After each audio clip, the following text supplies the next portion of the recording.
keeping it all for me, myself, and I, Ultron! Scream and your entire staff dies. We've seen just how much of a disaster it is whenever InGen makes another dinosaur. It almost always ends up being a problem when it breaks out, especially if it's a carnivore. Earth's most refined killers were brought back from the dead and given upgraded stats on top of their already broken build. Things such as higher intelligence, more durability, or the ability to somehow trick humans on multiple occasions just to make them suffer. However, natural dinosaurs wouldn't be enough for Wu. Natural being a very broad statement, but Wu wanted something more. He wanted to test Mother Nature's limit. So he did just that and created a hybrid that outclasses the T-Rex in every single stat once it becomes an adult. And that of course was the Indominus. While she was a successful hybrid that was meant to be shown off to the public, she unfortunately wasn't the first.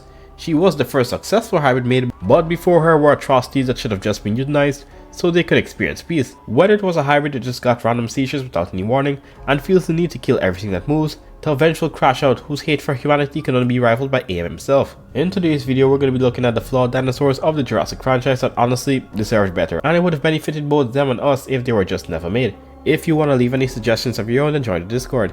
We're getting up there in number and we've got a bunch of events for everyone's taste. And if you aren't any Picasso who can take part in the art events, and if you don't want to do any of that, you could just talk about anything prehistoric with me and the rest of the members. Also, there's a new feature apparently called the hype button. I think it boosts your content in the algorithm, so consider hitting that for your boy, if you want to. This is also day 4 of my sick arc. I'm getting better, but it's at the stage now where my throat's itching, so every couple of minutes I have to rehydrate when I'm recording. That's why I sound so terrible. Anyway, I've bored you on long enough, let's get on with the video. For all the terrible atrocities Henry Wu has performed, there are some things that even he isn't at fault for, but instead InGen's entire research facility. In Rebirth, there's a bunch of things that should have just not been brought back into our world, like two-headed hybrids in these test tubes, and mutodons, which are basically slightly upscaled raptors that can fly. However, there's one thing in State Hubert that is so flawed that I'm sure it suffered just by existing in its youngest stage. The D-Rex was supposed to be the highlight of Rebirth, you know, with all the trailers and the hype, but it sadly wasn't given that much screen time. However, with the little screen time we got an insight of this animal and what its life could have been. It's a quadruped and walks like Behemoth from the Monsterverse. Actually, those two have a very similar stance as well. The massive and long arms followed by shorter legs. And just like Behemoth, it walks on its knuckles. Hold on, this is sounding too similar. Did they? Nah, must have been the wind. Anyway, while Behemoth was naturally put here by nature and was born to live like that, the D-Rex was not. Despite the rumors that go around, this thing wasn't a failed attempt of making a T-Rex because they clearly have Ember, who is not that far off in terms of age. The D-Rex was just another failed mutant that InGen wanted to make.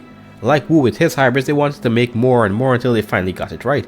In its younger years, it was kept in a very specific isolated room where it could be sedated and tested on at will when the researchers needed to gather any more information.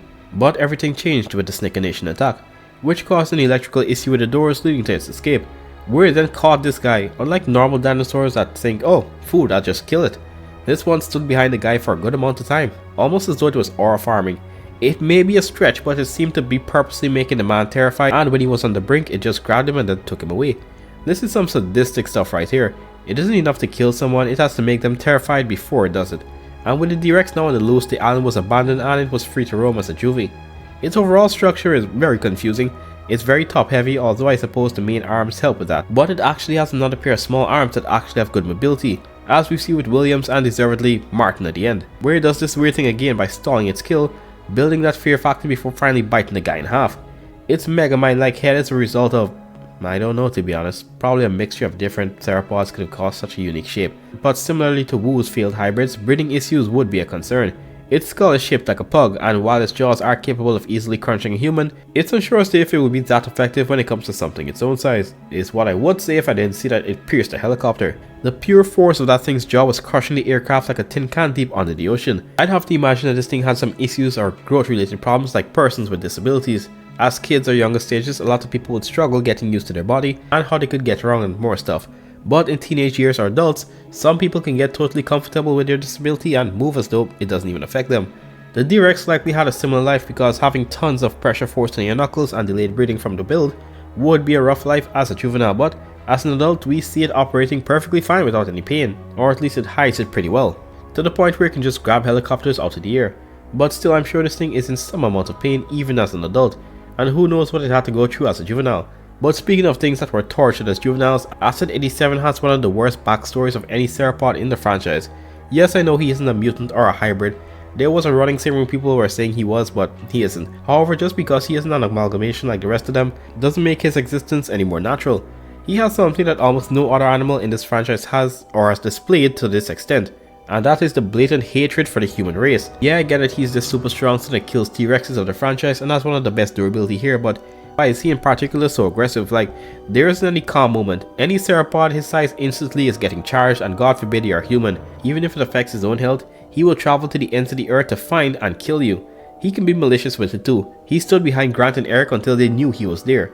This guy could have killed the two of them at any moment, by the way. He just wanted to see the fear in their face before he killed them. Most of his hatred for us is explained due to his upbringings though.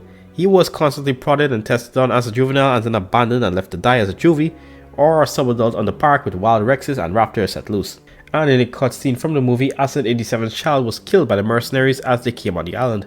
Hell, the poor guy couldn't even catch a break as a full-out adult. They tested on him again and again and extracted blood. Proof with a Spinoceratops. Damn, that thing's ugly. And they really injected a chip into his brain and made him take part in fights without his consent basically. They kept putting him in constant danger and having him get injured over and over again without a care in the world. The same Manticore employees that had vehicles for any terrain used his starved and dehydrated body as a way of locomotion. Even when he is set free from the chip, 2 seconds later before he could process exactly what's happening, an enraged T-Rex attacks him and then gives him the business, making even him retreat where he likely lived out the rest of his life and died of old age. But although humans did so much to him, is that really the only reason for him being so hyper aggressive?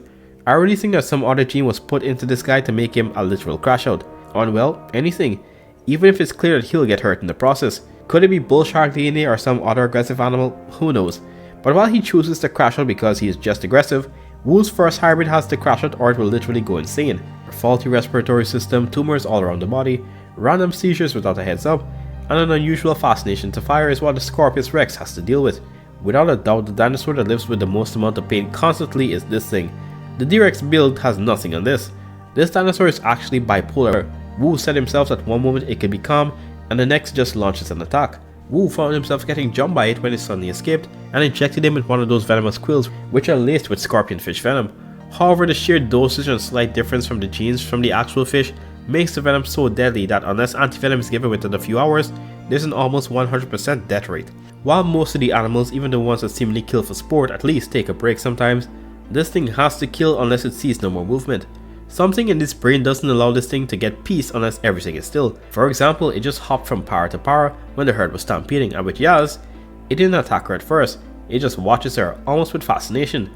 Like, I'm sure it would have been there for hours if Yaz didn't run, but the moment she did, it had to abandon its massive meal right in front of it to make her stop moving. The only, and I mean the only thing that could stop this thing from attacking is flame. On multiple occasions we've seen campers saved because this animal is so mesmerized by fire that it leaves them and heads towards the source of light. Even though I think in Fallen Kingdom they said no dinosaur has ever been made with human DNA, they could be lying because the elbow shape that looks just like ours and the fact that it's arboreal and seems to be interested with fire makes me believe that it at least has primate DNA in it, which could also explain why it's arboreal at times. This hybrid also has the ability to just clone itself at will.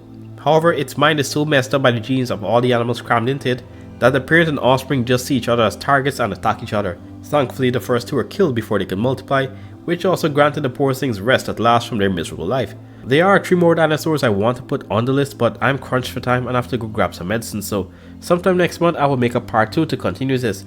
You can leave in the comments who you think will be in the next video. But with that, don't forget to like and subscribe. I will see you guys in the next upload.